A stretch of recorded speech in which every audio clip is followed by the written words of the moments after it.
Gente, no Conta Pra Nós desta semana vocês não podem perder. Nós vamos ter uma conversa com a fonoaudióloga Débora Graloff. Vai falar algumas coisas sobre fonoaudiologia. Não perca, vejo vocês.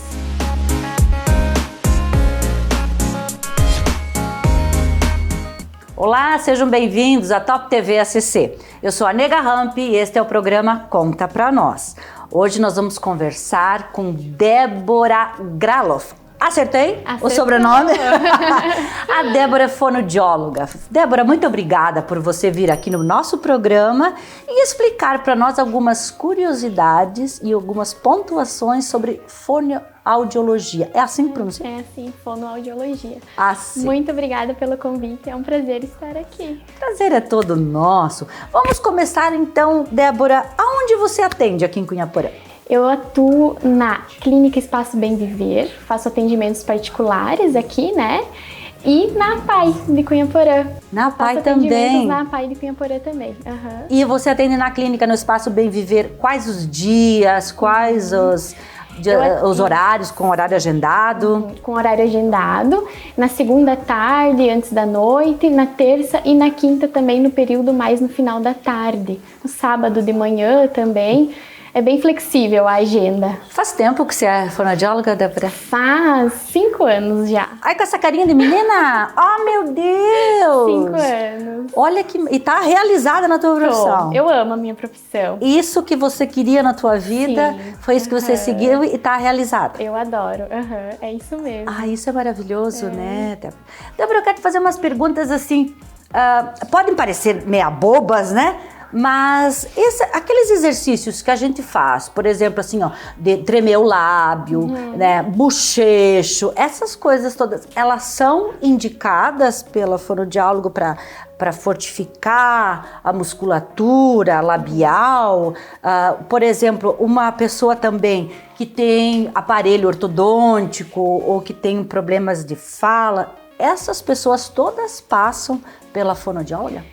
Sim, a gente recebe muito encaminhamento de pacientes, né, de dentistas, de ortodontistas, né, para pacientes que têm algum tipo de interposição de língua, né, que faz... Você já ouviu alguma pessoa falar assim, por exemplo, sapo, né, com esse chiado no som do S? Sim. Então é uma pessoa que interpõe a língua para frente. Ela precisa aprender novamente a fazer o som correto, né, a falar esse fonema corretamente.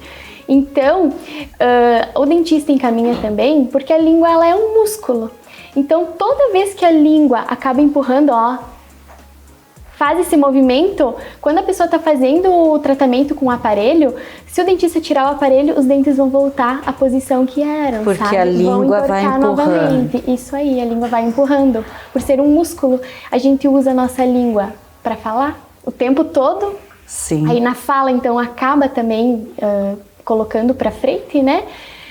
Na deglutição, quando a gente vai avaliar uma pessoa assim que vem encaminhada pelo dentista, muitas vezes também ela deglute e não percebe que a língua vai...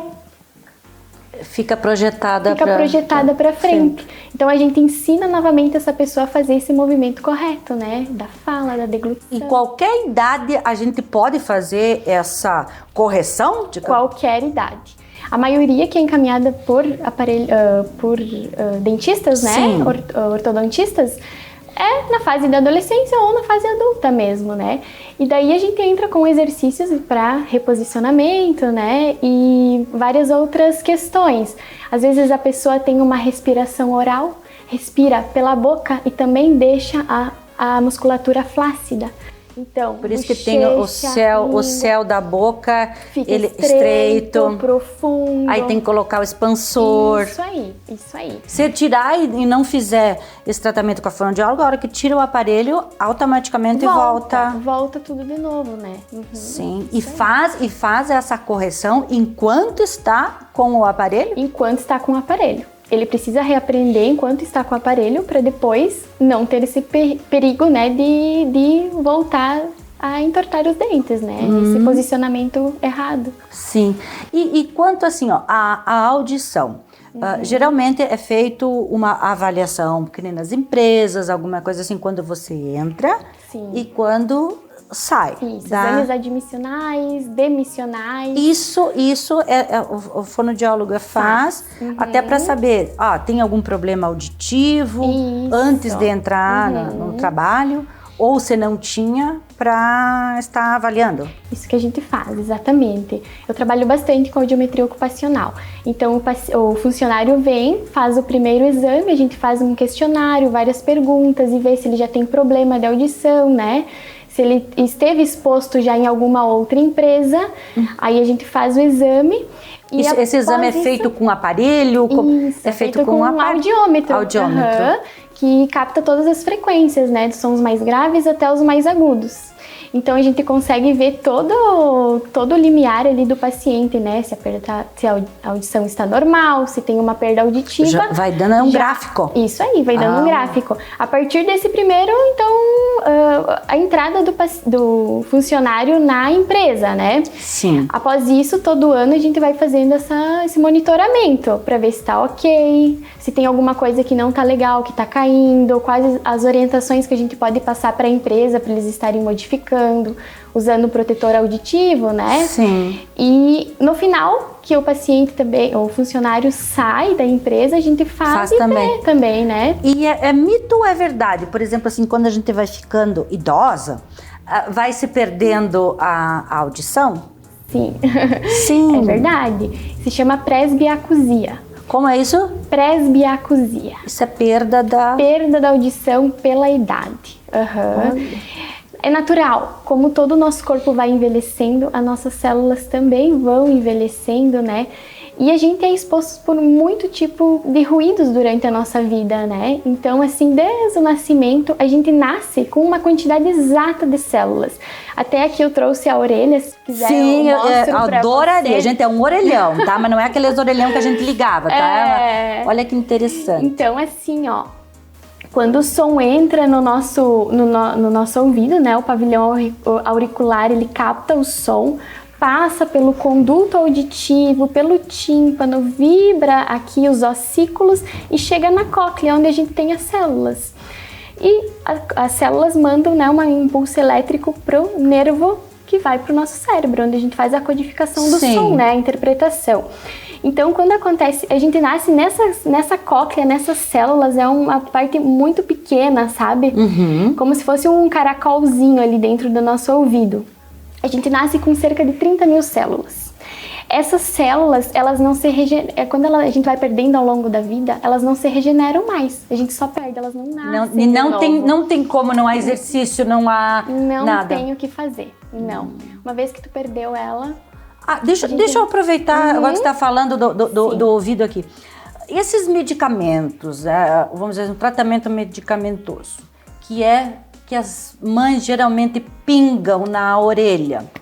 Sim. Isso é problema ou, na verdade, não interfere? É orientado por pediatras, né? E por um otorrino também, especialista da audição. Geralmente, quando acontece isso, a criança está com uma otite. Uma infecção, que ela pode ser uma infecção de orelha externa, que pode estar no conduto, de orelha média ali no tímpano, que muitas vezes a criança tem que fazer também um procedimento cirúrgico para passar uma ventilação ali, né? Porque é totalmente fechado aqui, né? O tímpano, ele fecha e dá uma dor terrível, nossa orelha, né? Isso do meio externo, exatamente. Aí acumula líquido aqui dentro, geralmente acumula secreção, pus, e o tímpano fica abaulado. Isso causa muita dor. E daí o médico vai ver, né? Se precisa fazer, se é cirúrgico, se precisa fazer tratamento medicamentoso com antibióticos, né? Então, sim, tá? É ok. Né? Quanto ao cotonete? Cotonete.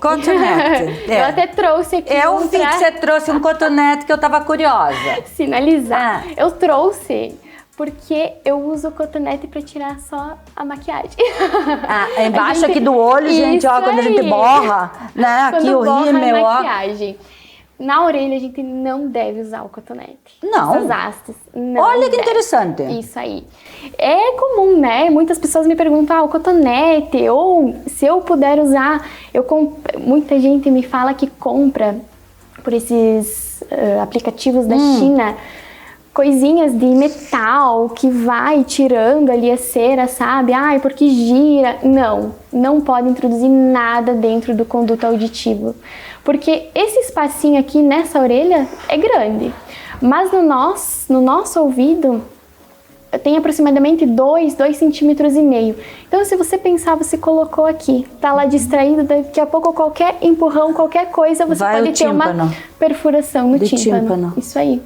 Então, assim, ó, além do cotonete, ele não tira, ele não é uma garrinha para tirar a cera, ele vai empurrando, né? Tu vai só limpando assim. Então, em bebê, nem pensar, assim, em adulto já é complicado. Isso aí. Em criança ou bebê. É melhor evitar. O cotonete não se usa.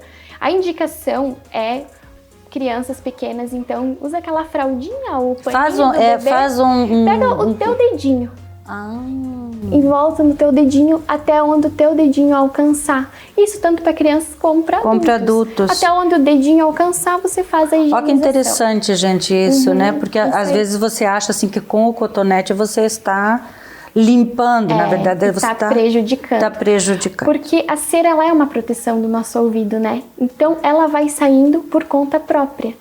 Quando a pessoa diz assim, ai, meu ouvido trancou, eu vou olhar lá e realmente tem uma parede de cera aqui parada, provavelmente essa pessoa me fala, né? Ela usa o cotonete e o cotonete vai empurrando e forma uma parede de cera ali dentro. Aí é um otorrino, que vai... A gente encaminha direto para o otorrino. O otorrino faz a retirada bem certinha de toda a cera que tem ali no conduto, né? Sim. Outra pergunta, Débora, já que nós estamos falando de cotonete. Aquele charuto, que eu acho que chamam de charuto, alguma coisa assim. Ele é prejudicial ao ouvido? Ele é indicado ou não? Ele não é indicado. Ou aquele cone, esse charuto, então, por quê? O cone, eles colocam fogo na ponta dele, né? E eu vou te devolver a pergunta. Você acha Você faria? Não! Você acha que é interessante fogo dentro da orelha? Não tenho a menor ideia. Não. Tenho a menor ideia. Calor, uma coisa quente, o fogo vai machucar. Eu tenho uma colega otorrino que ela fala que ela atende no município maior, todo dia aparece pacientes com lesão de orelha na parte externa, média, devido ao uso desses procedimentos assim que não são legais, não são recomendáveis. Não são recomendáveis. Então é assim, vai para um otorrino, que é o especialista. Isso. Hoje não se usa nem mais a lavagem assim com água, ainda fazem, né, em algumas unidades de saúde. Mas a lavagem também acaba agredindo o nosso ouvido, né? O melhor é ir fazer uma consulta com o otorrino, ele faz toda a retirada, ele suga a cera que tem ali dentro do conduto. Sim. Tem alguma pergunta que eu não fiz, Débora, que seria interessante colocar sobre fonoaudiologia? Talvez da parte da... Nariz. Tá aí, né? Nariz é uma coisa que também, se você tiver um desvio de septo, alguma coisa assim, também vai interferir. Na fonoaudiologia a gente trabalha com todas as funções: respiração, mastigação, fala, deglutição. Então a respiração é tudo para nossa fala, para nossa voz, né? Influencia completamente. Então, quando a gente tem uma respiração, o correto é a gente ter a respiração nasal, né? Não ter a respiração só pela boca, mas a respiração nasal. Isso. E quando a pessoa também tem alguma dificuldade, algum desvio de septo, eu oriento procurar um otorrinolaringologista. Então, quando faz o tratamento adequado, eu reensino essa pessoa a fazer a respiração nasal. Deixa eu fazer uma pergunta bem típica. Timbre de voz. Tem como diminuir? Tem. Gente, eu tô fazendo a pergunta pra mim mesma, né? Mas tudo bem. Tem. Eu tô perguntando assim discretamente porque eu falo baixo, né? Então, vá lá, me diga. Assim, ó. Na nossa laringe a gente tem as pregas vocais. E a partir delas sai a nossa voz. Uma respiração adequada, passa pelas pregas vocais, elas vibram e na nossa boca, o nariz faz toda a ressonância e sai a nossa voz, né? A gente produz a nossa voz. As pregas vocais são 2 músculos que ficam ali dentro das pregas vocais. Eu não vou lá na academia treinar o meu músculo, do meu braço, da minha perna, do meu abdômen, as pregas vocais também, elas devem ser treinadas. E elas têm calos, a gente tem calos nas cordas vocais. E geralmente porque a gente fala muito. Isso, quem abusa da voz, geralmente... Um cantor de ópera, então, nem pensar em ter uma voz normal. O cantor de ópera, ele tem treina. muito treino. Muito treino. Muito treino, eles treinam muito esse músculo, então eles têm a capacidade respiratória, eles trabalham respiração, então assim, eles têm muita técnica vocal. Então eles geralmente não vão ter, Não né? vão ter essa... Isso. Porque geralmente essas calos, que eu vou usar bem esse a gente usa nódulos vocais. Nódulos nas cordas vocais. São pessoas que falam alto, que falam muito. Geralmente profissionais da voz, professores, é o meu público-alvo. Professores que abusam muito da voz o dia todo, né? Então a gente busca fazer o tratamento, até dar estratégias para o professor dentro da sala de aula. Não tem porque o professor, eu sei, né? Às vezes uma turma de crianças pequenas não tem como não chamar a atenção. Muitas crianças, né? Mas uma dica, a gente acaba usando estratégias, um apito, bater palmas, algo assim que a pessoa não precise abusar da voz. Apito, bater palma e conversar com as crianças. Dizer, quando a prof fazer isso, vocês têm que olhar pra mim. Boa, né? Técnicas. Isso, algumas técnicas para não precisar usar tanto essa voz, né? Conseguir falar num tom mais baixo. Mas respondendo então antes da tua pergunta, é possível alterar qualquer padrão vocal. É basta possível. Treino. Eu ainda tenho chance, treino. Então. Tem. Gente, eu vou me colocar aqui, à inteira disposição da Débora, da fonoaudióloga Débora. Eu vou treinar, tudo isso eu vou fazer. Nós vamos ver o antes, o durante e o depois. Sim. Desafio aceito? Aceito. Então, todo mundo aqui, aceitando o desafio, junto comigo e a Débora. Isso aí. Débora, querida, eu quero te agradecer de coração que você veio aqui conversar conosco na Top TVC, no Conta Pra Nós. Se tem alguma coisa que eu deixei de perguntar, fica bem à vontade, senão eu deixo os microfones para as suas considerações finais. Assim, Adílis, a fonoaudiologia é muito ampla. A gente ficaria horas aqui conversando, né? Mas eu espero que tenha tirado algumas dúvidas, né? Algumas. Se você tiver alguma dúvida, coloque aqui que a Débora responde. Respondo sim, podem mandar. E eu agradeço o convite, foi maravilhoso. Você que é maravilhosa, eu te agradeço de coração em nome da Top TVC, que veio assim, esclarecer algumas dúvidas. Eu também tinha um monte de perguntas ainda para lhe fazer, mas vamos conversar mais vezes e ir colocando a nossa conversa, as nossas dúvidas em dia, até para os nossos telespectadores ficarem mais atentos com a fala, com a respiração, com a audição, né, Débora? Isso aí. Então, a Débora, quero agradecer de coração, porque você veio aqui, fica com Deus. Muito obrigada. Vejo vocês na próxima semana com mais um Conta Pra Nós. Gente, eu tenho chance de falar mais baixo. Vocês ouviram? Hein, Vini? Tu viu? Tu escutou?